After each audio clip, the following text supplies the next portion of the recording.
नमस्कार मंडळी. सध्या महाराष्ट्रासह संपूर्ण देश तीव्र उष्णतेच्या लाटेचा सामना करत आहे. एप्रिल महिन्याच्या अखेरीस तापमानाने धोकादायक पातळी गाठली असून सकाळपासून कडक ऊन, दुपारी गरम वाऱ्याचे चटके आणि रात्रीही न उतरलेलं तापमान यामुळे नागरिक त्रस्त झाले आहेत. मुंबईत वाढत्या उष्णतेमुळे नागरिक आधीच हैराण झाले आहेत, तर विदर्भात परिस्थिती अधिक गंभीर आहे. नागपूरमध्ये तापमान 43 ते 44 अंश सेल्सिअस पर्यंत पोहोचले असून काही भागात 45 अंशापर्यंत नोंद झाली आहे. अकोला, अमरावती, वर्धा यांसारख्या जिल्ह्यांमध्येही उष्णतेचा तडाखा कायम आहे. उष्माघातामुळे नागपूरमध्ये गेल्या काही दिवसात 15 जणांचा मृत्यू झाल्याची माहिती समोर आली आहे. तज्ज्ञांच्या मते या वाढत्या उष्णतेमागे सुपर अल्निनो ही जागतिक हवामानाशी संबंधित घटना कारणीभूत आहे. त्यामुळे तापमानात असामान्य वाढ होत आहे. ही परिस्थिती केवळ अस्वस्थ करणारी नसून आरोग्यासाठी गंभीर धोका निर्माण करणारी आहे. विशेषतः लहान मुले, वृद्ध, गर्भवती महिला आणि आधीपासून आजारी असलेले नागरिक यांच्यासाठी धोका अधिक वाढतो. वाढत्या उष्णतेमुळे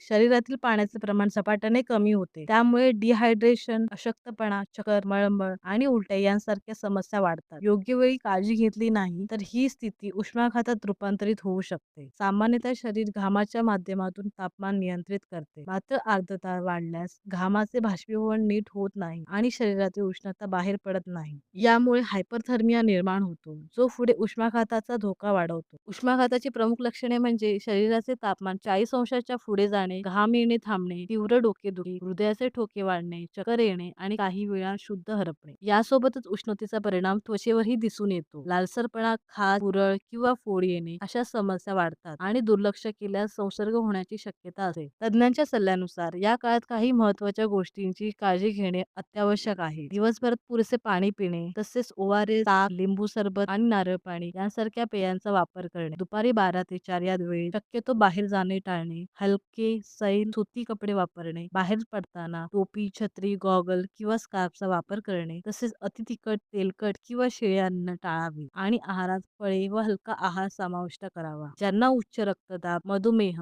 यांसारखे आजार आहेत, त्यांनी औषधे वेळेवर घेणे अत्यंत आवश्यक आहे. भूक कमी झाली म्हणून औषधे टाळल्यास धोका वाढू शकतो. जर उन्हात बाहेर फिरताना चक्कर, ताप, अशक्तपणा किंवा गोंधळल्यासारखी अवस्था जाणवली तर त्वरित सावलीत जावे, शरीर थंड करावे आणि आवश्यक असल्यास तात्काळ वैद्यकीय मदत घ्यावी. एकूणच वाढती उष्णता ही केवळ हवामानातील बदल नसून आरोग्यासाठी गंभीर इशारा आहे. योग्य काळजी आणि सतर्कता बाळगल्यास आपण या उष्णतेच्या लाटेपासून स्वतःचे आणि आपल्या कुटुंबाचे संरक्षण करू शकतो.